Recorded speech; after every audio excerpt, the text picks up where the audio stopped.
बिस्मिल्लाहिर्रहमानिर्रहीम। अस्सलाम वालेकुम डियर स्टूडेंट्स, मैं हूं आपका बायोलॉजी टीचर असद सुल्तान। आज का जो हमारा टॉपिक चैप्टर नंबर 2 का है मलेरिया का मुताला, बायोलॉजिकल मेथड की एक मिसाल। लास्ट लेक्चर में हमने देखा था कि हम किस तरह बायोलॉजिकल मेथड को बायोलॉजिकल प्रॉब्लम को हल करने के लिए इस्तेमाल करते हैं, कौन कौन से इक़दामात हैं, कौन कौन से मराहल हैं जिनको इस्तेमाल करते हुए बायोलॉजिकल मेथड को इस्तेमाल किया जाता है।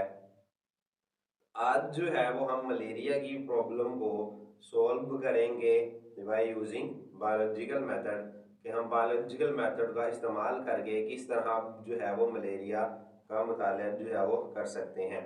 ठीक है, तो मलेरिया जब अपने वक्त के अंदर बीमारी आई थी तो ये उतनी ही खतरनाक थी जितनी के डेंगू और कोरोना वायरस जब फैले थे उतनी, ठीक है, उसने वबा फैलाई थी।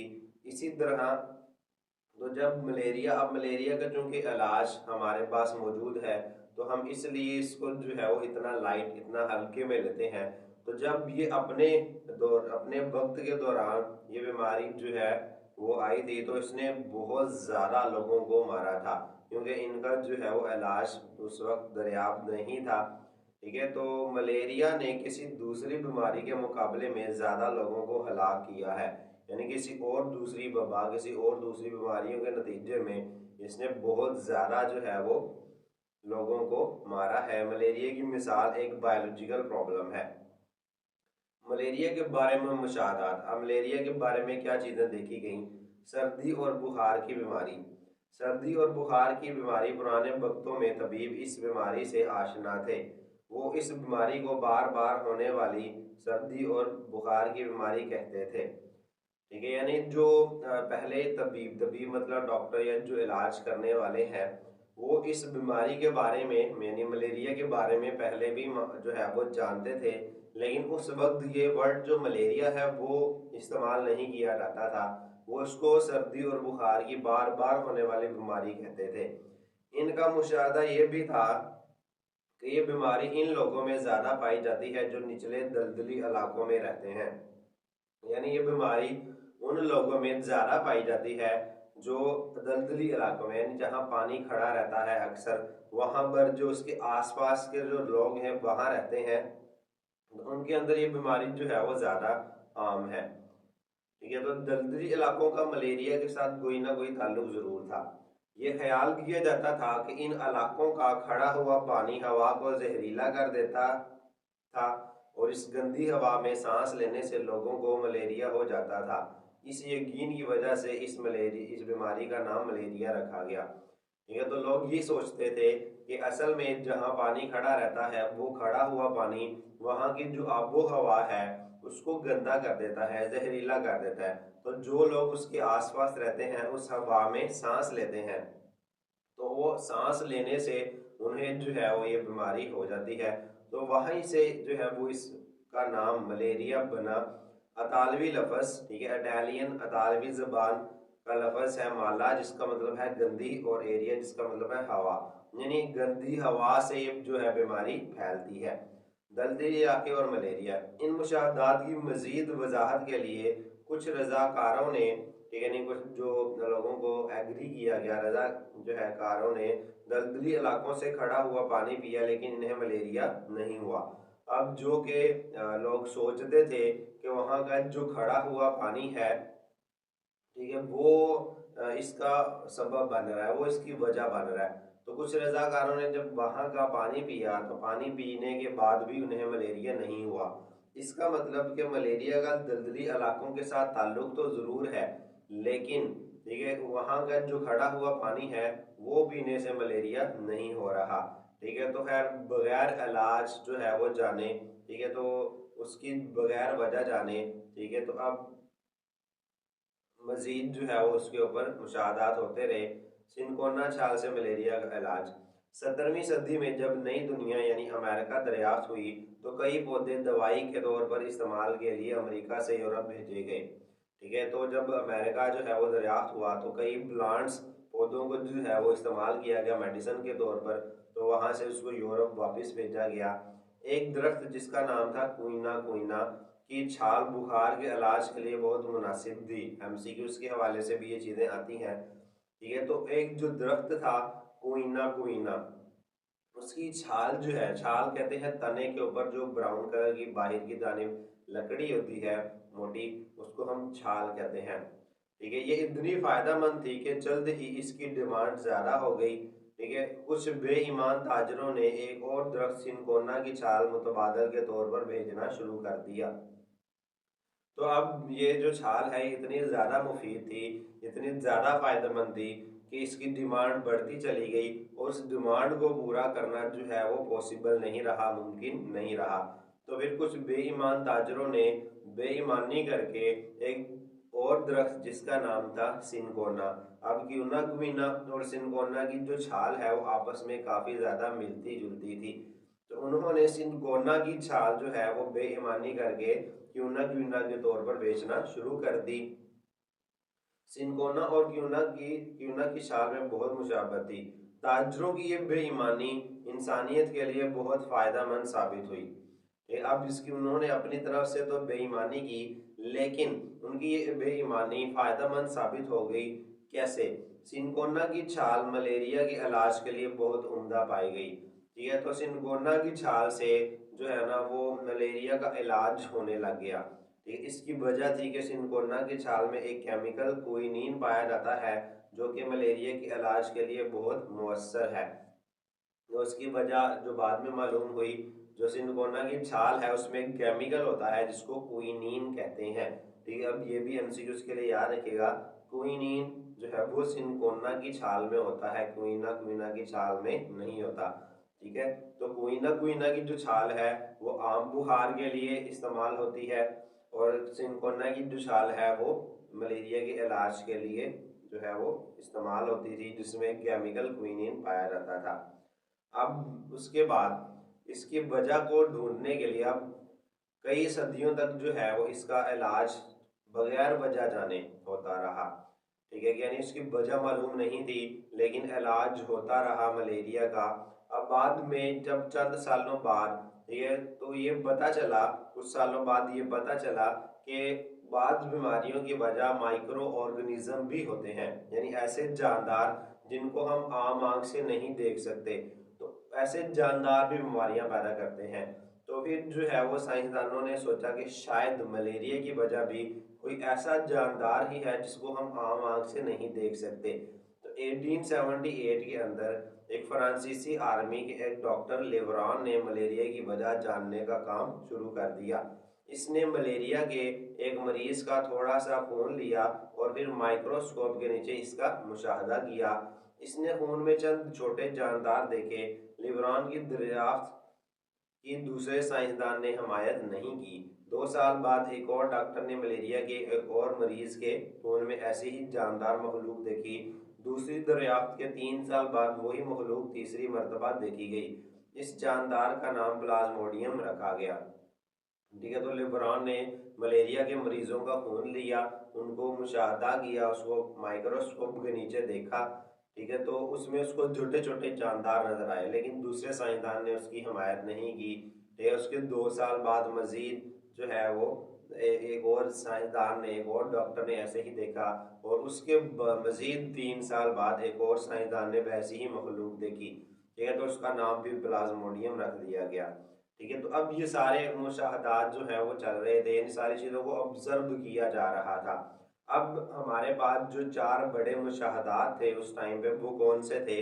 पहला, मलेरिया और दलदली इलाकों का कुछ ताल्लुक मौजूद है, यानी मलेरिया उन्हीं लोगों में ज़्यादा होता है जो दलदली इलाकों के पास रहते हैं। ठीक है, तो उनका ताल्लुक तो आपस में ज़रूर है।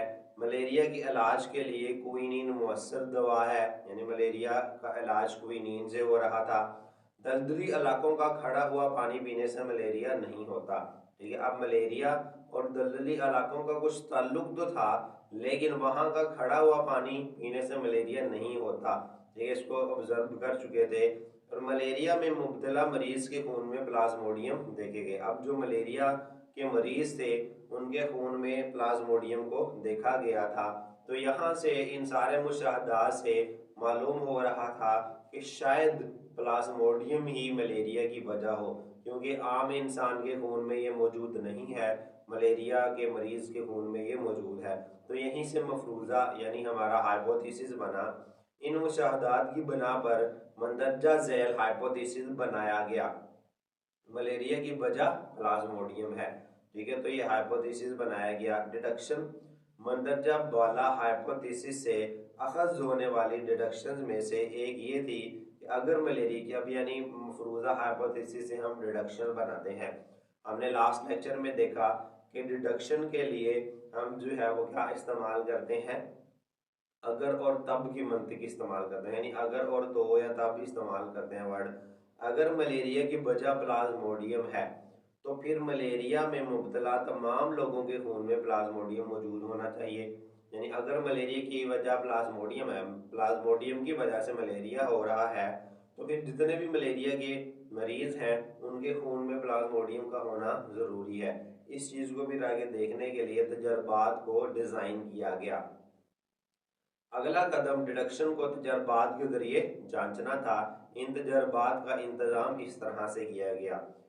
तो दो ग्रुप हमने देखा कि हम तजर्बात जो है वो कंट्रोल करते हैं, यानी तजर्बात में कंट्रोल से क्या मुराद है, हम दो ग्रुप्स बनाते हैं।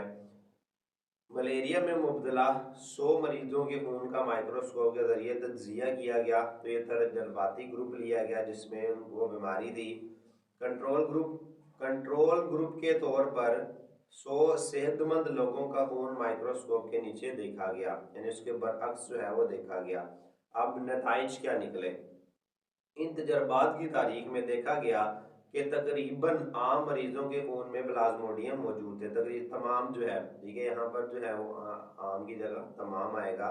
ठीक है, तो तमाम मरीजों के खून में प्लाज्मोडियम मौजूद थे, यानी जितने भी मरीज लिए गए थे तजर्बाती ग्रुप में, सो उनके तकरीबन सब के खून में प्लाज्मोडियम देखा गया। जबकि 100 सेहतमंद लोगों में, जो हमारा कंट्रोल ग्रुप था, 100 सेहतमंद लोगों में से 7 के खून में भी प्लाज्मोडियम देखा गया। अब वो लोग तो सेहतमंद थे लेकिन उनके 7 लोगों के खून में प्लाज्मोडियम देखा जा चुका था। अब उसकी वजह उस वक्त तो हमें मालूम नहीं थी, ठीक है, लेकिन उसकी वजह आज हम जानते हैं कि उसकी वजह इनक्यूबेशन पीरियड था। अब इनक्यूबेशन पीरियड क्या होता है, किसी भी पैरासाइट के, पैरासाइट क्या होते हैं चैप्टर 1 के अंदर हमने देखा था, वो जानदार जो किसी दूसरे जानदार से रहने की जगह, ठीक है, और खुराक लेते हैं, बदले में उनको नुकसान पहुंचाते हैं, उनको पैरासाइट कहते हैं। जैसे जुएं हैं हमारे सर में रहती हैं, वो रहने की जगह लेती हैं, ठीक है, खाना लेती हैं, हमारा खून चूसती हैं, बदले में नुकसान पहुंचा रही हैं। मच्छर हैं, मच्छर आगे हमारे जिस्म पे बैठते हैं, हमारा खून चूसते हैं, तो अपनी वो खुराक लेते हैं, बदले में हमें नुकसान पहुंचाते हैं। तो ये सारे के सारे पैरासाइट है। प्लाज्मोडियम भी पैरासाइट है जो हमारे जिस्म के अंदर रहता है, इसको एंडो पैरासाइट कहते हैं। अब ये लोग इंक्यूबेशन पीरियड में थे। इंक्यूबेशन यानी पैरासाइट जब हमारे जिस्म में दाखिल होता है तो वो एंटर होते ही बीमारी नहीं फैला देता, ठीक है, वो कुछ वक्त लेता है जिसमें वो अपनी तादाद बढ़ाता है, फिर बॉडी में फैलता है और अपना मैकेनिज्म के जरिए बीमारी पैदा करता है। अब पैरासाइट जिसके जिस्म में दाखिल होने और बीमारी की अलामात जाहिर होने के दरमियान का जो वक्फा होता है उसको इंक्यूबेशन पीरियड कहते हैं। फॉर एग्जाम्पल कि आज अगर जो है वो कोई मच्छर मुझे काटता है, ठीक है, जिसके अंदर प्लाज्मोडियम मौजूद हो, वो मच्छर मुझे काटता है तो प्लाज्मोडियम आज मेरे जिस्म में दाखिल होता है, ठीक है, तो आज दाखिल होता है तो मुझे ये नहीं कि जैसे ही पैरासाइट जिस्म में दाखिल हुआ साथ ही मुझे अलामात जाहिर हो जाएंगी, ठीक है, कुछ दिन लगेंगे। लेट्स सपोज मुझे 4 दिन बाद जाके बुखार होता है, सर्दी लगती है और मलेरिया की अलामात जाहिर होती हैं। अब वो जो 4 दिन लगे हैं उसमें, उसको हम इंक्यूबेशन पीरियड कहते हैं। यानी इन 7 लोगों के जिस्म में प्लाज्मोडियम तो दाखिल हो चुका था लेकिन अभी इनको अलामात जाहिर होना बाकी थी। हम जानते हैं कि इन सेहतमंद लोगों के खून में प्लाज्मोडियम है, यानी इंक्यूबेशन पीरियड में थे। इंक्यूबेशन पीरियड से मुराद किसी पैरासाइट के मेजबान के जिस्म में दाखिल होने और बीमारी की अलामात जाहिर होने के दरमियान का वक्फा है। शॉर्ट के हवाले से इम्पोर्टेंट है। तजर्बात के नताइज बहुत कायल कर देने वाले थे और इस हाइपोथेसिस को दुरुस्त साबित करते थे कि मलेरिया की वजह प्लाज्मोडियम है, ठीक है। तो अब जो है हमारे पास, हमने इस मलेरिया की प्रॉब्लम में दो प्रॉब्लम्स को हल करना था। एक प्रॉब्लम जो हम हल कर चुके हैं वो ये कि मलेरिया की वजह है क्या, वो हम देख चुके हैं कि मलेरिया की वजह प्लाज्मोडियम है। ठीक है, अब दूसरा मसला और दूसरी प्रॉब्लम ये है कि ये प्लाज्मोडियम आया कहाँ से। ठीक है, यानी इस प्लाज्मोडियम को एक इंसान के खून से दूसरे इंसान के खून में कैसे जो है वो मुंतकिल, कौन मुंतकिल कर रहा है, वो कौन सी चीज है जो प्लाज्मोडियम को मुंतकिल कर रही है, यानी मलेरिया फैल कैसे रहा है। पहली प्रॉब्लम ये थी कि मलेरिया की वजह क्या है, जिसको हम सोल्व कर चुके हैं। अब दूसरी प्रॉब्लम, दूसरा जो बायोलॉजिकल प्रॉब्लम है वो ये है कि मलेरिया जो है तो फैल कैसे रहा है, उसका फैलाव कैसे हो रहा है, उसको अब हम डिस्कस करने लगे हैं। तो प्लाज्मोडियम का जिस्म में दाखिल होना, प्लाज्मोडियम किस तरह इंसान के खून में दाखिल होता है, ये जानने के लिए बायोलॉजिस्ट के पास मंदरजा झैल मुशाहदात थे। अब जो ऑलरेडी पहले से मौजूद मुशाहदात थे वो कौन से थे। मलेरिया का ताल्लुक दलदली इलाकों से है, यानी मलेरिया का जो रिलेशन है वो किसी न किसी तरह दलदली इलाकों से बन रहा है, लेकिन दलदली जगहों का पानी पीने से मलेरिया नहीं होता। इन मुशाहदात की बिना पर यह निकाला जा सकता है कि प्लाज्मोडियम खड़े हुए पानी में नहीं होता, यानी वहाँ का जो पानी खड़ा है उसमें प्लाज्मोडियम नहीं है। कि अगर वहाँ का पानी पीने से मलेरिया नहीं हो रहा तो इसका मतलब वहाँ के पानी में जो है वो प्लाज्मोडियम नहीं है। लेकिन इसको कोई ऐसी शय जरूर ले जाती है जो खड़े हुए पानी की तरफ आती है। ठीक है, यानी इसको जो है वो कोई ऐसी चीज जो फैला रही है जो खड़े हुए पानी की तरफ या खड़े हुए पानी के साथ ताल्लुक रखती है। एएफए किंग का काम, एक साइंसदान एएफए किंग, उसने जो है 1883 के अंदर 20 मुशाहदात पेश किए। ठीक, अब उन 20 मुशाहदात के में से चंद जो है वो यहाँ पर मौजूद हैं।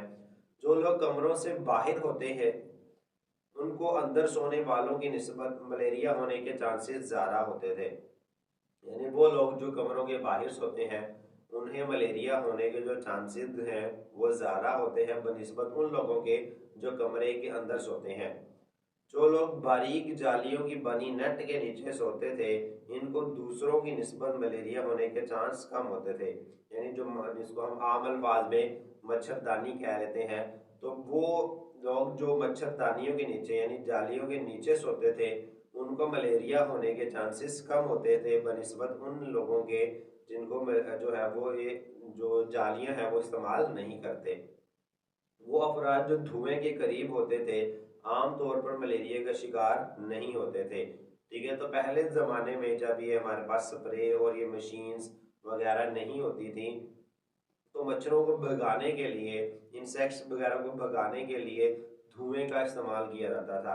यानी किसी ऐसी चीज़ को जलाया जाता था जिससे धुआं निकलता था, उस धुएं से जो इंसेक्ट्स हैं वो भागते थे। ठीक है, तो वो लोग जो धुएं के करीब सोते थे उन्हें शिकार जो है वो मलेरिया का शिकार नहीं होते थे। अब ये सारी की सारी जो चीज़ें हैं, ये तीन जो मुशाहदात हैं, ये जो लोग हैं वो मच्छरों से बचने के लिए कर रहे थे। तो यहाँ से फिर हाइपोथेसिस बनाया गया कि मच्छर प्लाज्मोडियम को नकल करते हैं, मुंतकिल करते हैं। ठीक है, यहाँ पे मुंतकिल आना है। ठीक है, मुंतकिल यानी ट्रांसफर करते हैं, इसलिए मलेरिया के फैलाव के जिम्मेदार हैं। ठीक है, तो मच्छर जो है वो असल में मलेरिया को मुंतकिल कर रहे हैं, इसलिए मलेरिया का फैलाव के जिम्मेदार हैं। तो यहाँ से भी डिडक्शन बनाया गया, इस हाइपोथेसिस को दुरुस्त जानकर डिडक्शन बनाई गई। क्या मच्छर के जिस्म में प्लाज्मोडियम होना चाहिए, यानी अगर तो प्लाज्मोडियम को मुंतकिल करने के जिम्मेदार मच्छर हैं तो मच्छर के जिस्म में प्लाज्मोडियम होना चाहिए। दूसरा, मलेरिया के मरीज को काट कर फिर वहां से प्लाज्मोडियम ले सकता है। मच्छर जो है वो एक मलेरिया के मरीज को जब काटेगा तो वहां से वो प्लाज्मोडियम लेकर दूसरे इंसान में ट्रांसफर करेगा। अब बारी थी तजर्बात की, के तजर्बात इस पर करना थे। तो 1880 की दहाई में बरतानवी डॉक्टर रोनाल्ड रूस, जो इस वक्त इंडिया में तैनात था, इंडिया में काम कर रहा था, इन डिडक्शंस को साबित करने के लिए तजर्बात किए। पहला तजर्बा क्या किया उसने, इसने एक मादा एनोफिलेस मच्छर को मलेरिया के एक मरीज को काटने का मौका दिया। इसने चंद दिन बाद मच्छर को मारा और देखा कि प्लाज्मोडियम इसकी मेदा में तकसीम होकर अपनी तादाद बढ़ा रहे थे। तो ये अगली मंतकी तजर्बा ये हो सकता था कि मुतासरा मच्छर से सेहतमंद इंसान को कटवाया जाए। अगर हाइपोथेसिस दुरुस्त था तो सेहतमंद इंसान को मलेरिया हो जाता, लेकिन साइंसदान इंसान को तजर्बात में इस्तेमाल करने से गुरेज करते हैं। अब उसने क्या किया, एक मच्छर लिया मादा एनोफिलिस, उसको इस्तेमाल किया एक मरीज को कटवाने के लिए। तो मलेरिया के मरीज को जब उस मच्छर से कटवाया, चंद दिन उसने मच्छर को जिंदा रखा और चंद दिनों के बाद जब उसने मच्छर को मारा तो देखा कि उस जो प्लाज्मोडियम है वो उसके मैदे के अंदर अपनी तादाद बढ़ा रहे थे। तो अब ये पहली बात तो सही साबित हो गई कि जो मच्छर है वो मलेरिया के मरीज को काट कर वहां से प्लाज्मोडियम ले सकता है। अब दूसरा मंतकी नतायज ये देखना था कि क्या ये मच्छर जब एक सेहतमंद इंसान को काटता है तो उसके जिस्म में प्लाज्मोडियम मुंतकिल कर सकता है या नहीं। तो अब इस चीज को इस चेक करने के लिए इंसानों सेहतमंद इंसान की जरूरत थी, लेकिन क्योंकि जैसे हमने पहले पढ़ा कि मलेरिया ने अपने वक्त में बहुत सारी जानें ली थी, तो साइंसदान इंसानों को इस्तेमाल करने से गुरेज कर रहे थे, परहेज कर रहे थे। तो तजर्बे को दोबारा डिज़ाइन किया गया नए तरीके से। रूस ने चिड़िया को इस्तेमाल किया, अपने तजर्बात को दोबारा तरतीब दिया। इसने मादा क्यूलेक्स मच्छरों से मलेरिया में मुब्तला चिड़ियों को कटवाया। चंद मच्छरों को मारकर वक्फों से इनका जायजा लिया। रूस को पता चला कि प्लाज्मोडियम मच्छर की मैदे की दीवारों में तादाद बढ़ाते थे और फिर उसके सलाइवरी ग्लैंड में चले जाते थे। यानी उसने अब चिड़िया ली और चिड़ियों की जगह, ठीक है, चिड़िया ली इंसानों की जगह और मच्छर जो है मादा एनोफिलिस की जगह मादा क्यूलेक्स लिए। अब जो चिड़िया जिनको मलेरिया हुआ था उनको कटवाया गया, ठीक है। तो उनको कटवाने के बाद उसने मच्छरों को जिंदा रखा। मच्छरों को, अब कुछ मच्छरों को उसने वक्फे वक्फे के बाद मारा, ठीक है। तो वक्फे वक्फे के बाद जब मारा उसने देखा कि जो प्लाज्मोडियम है वो पहले अपनी तादाद बढ़ाते हैं मैदे में, मच्छर के मैदे के अंदर, और फिर मैदे के अंदर तादाद बढ़ाने के बाद वो मच्छर के सलाइवरी ग्लैंड यानी मुंह के अंदर जो सलाइवा बनाने वाले ग्लैंड है उसके अंदर चले जाते हैं। फिर तीसरा तजर्बा ये देखना था कि जब ये सेहतमंद चिड़ियों को काटते हैं मच्छर तो उनको मलेरिया होता है या नहीं। इसने कुछ मुतासरा मच्छरों को जिंदा रखा। मुतासरा मच्छर यानी जिनके अंदर प्लाज्मोडियम मौजूद था, इनसे सेहतमंद चिड़ियों को कटवाया। रूस ने देखा कि मुतासरा मच्छरों के सलाइवा में प्लाज्मोडियम मौजूद होते थे और वो चिड़िया के खून में चले जाते थे। जब इन चिड़ियों के खून का मुआयना किया गया जो पहले सेहतमंद थी तो इनके खून में बहुत से प्लाज्मोडियम नजर आए, ठीक है। तो अब जो है जब मच्छरों ने उनको चिड़ियों को काटा तो उनको भी प्लाज्मोडियम जो है प्लाज्मोडियम उनके जिस्म में दाखिल हुआ सलाइवा के जरिए और उनको भी जो है वो मलेरिया हो गया। रूस ने नतीजा निकाला कि इसी तरह का ताल्लुक मच्छर और प्लाज्मोडियम में पाया जाता है, ठीक है, कि जो असल में मच्छर हैं वही प्लाज्मोडियम को मुंतकिल करने के जिम्मेदार हैं, ठीक है। तो यहाँ पर एमसीक्यूज के हवाले से याद रखिएगा कि चिड़िया जो है उनको क्यूलेक्स मच्छर से कटवाया गया और मादा क्यूलेक्स, ठीक है, फीमेल क्यूलेक्स, और मलेरिया जो में इंसान जो थे उनको एनोफिलेस से कटवाया गया, मादा एनोफिलेस। अब मादा जो फीमेल है उनका वर्ड ही यहाँ पर यूज हुआ है, ठीक है। तो खून जो चूसने का काम है वो मादा मच्छर ही करती हैं, क्योंकि इनको अपने अंडे की नमो के लिए, उनको डेवलपमेंट के लिए प्रोटीन की जरूरत होती है, जो कि इंसान का खून एक जो है वो अच्छा सोर्स है प्रोटीन का। इसलिए खून चूसने का जो काम है वो फीमेल मच्छर ही करते हैं, मेल मच्छर नहीं करते।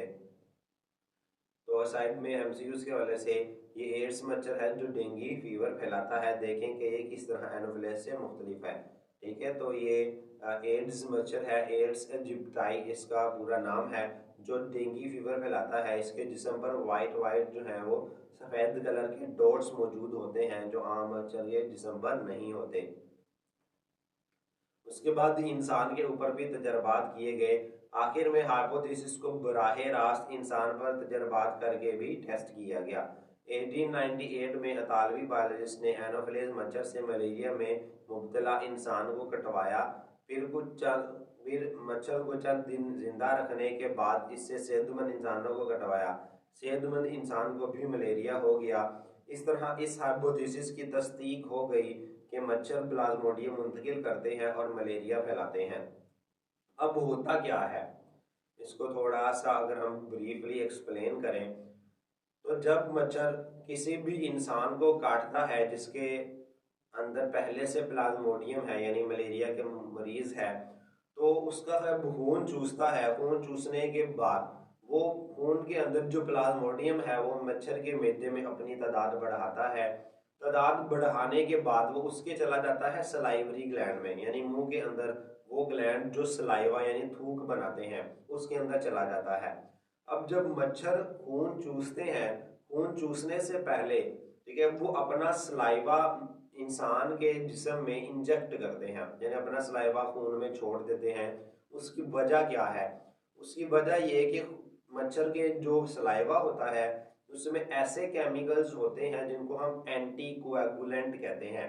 एंटी कोएगुलेंट यानी ऐसे केमिकल जो खून को जमने नहीं देते। नॉर्मली आप देखते हैं जब आपको कोई छोटी मोटी चोट लगती है तो वहां पर जो है वो खून जो निकलता रहता है वो साथ साथ क्लॉट होता रहता है, जम जाता है, ठीक है। और एक वक्त आता है कि वहां पर ब्लीडिंग रुक जाती है। तो इंसान का खून जो है जैसे ही ब्लड वेसल से बाहर आता है वो जो है वो क्लॉट होना शुरू हो जाता है, ठीक है। तो मच्छर वो केमिकल यानी अपने सलाइवा में जो केमिकल है वो इंजेक्ट करते हैं ताकि खून जमे नहीं और वो आराम से चूसते रहें।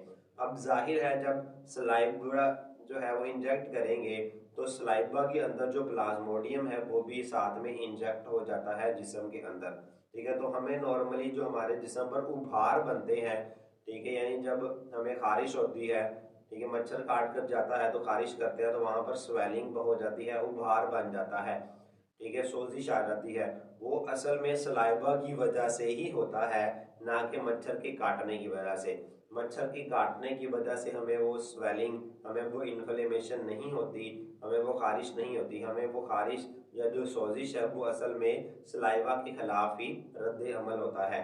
तो ये थे आज के टॉपिक जिसमें हमने देखा कि जो मलेरिया है उसकी वजह क्या है, उसको हमने बायोलॉजिकल मेथड को इस्तेमाल करते हुए सोल्व किया। और फिर जो मलेरिया है वो फैलता कैसे है उसको भी हमने बायोलॉजिकल मेथड को इस्तेमाल करते हुए एक्सप्लेन किया।